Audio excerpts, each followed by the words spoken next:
Hi guys, many times we've been asked about how to assemble the magazine.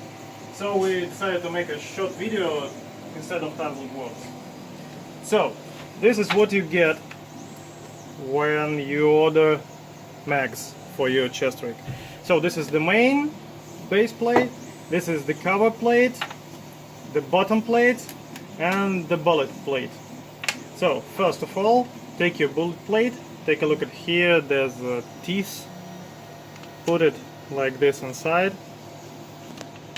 and add a slight pressure, you get it, got inside. Take the bottom plate, take a look here, you get this step and this step.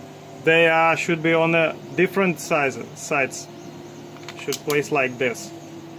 Take a look, it's here on the flat and it's here, there's nothing. So you're mostly at the end. Now take your cover plate, take a look at these teeth.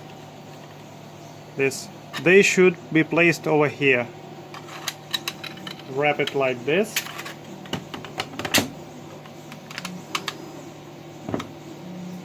Take a right position and you're done. This is how it works. Few steps.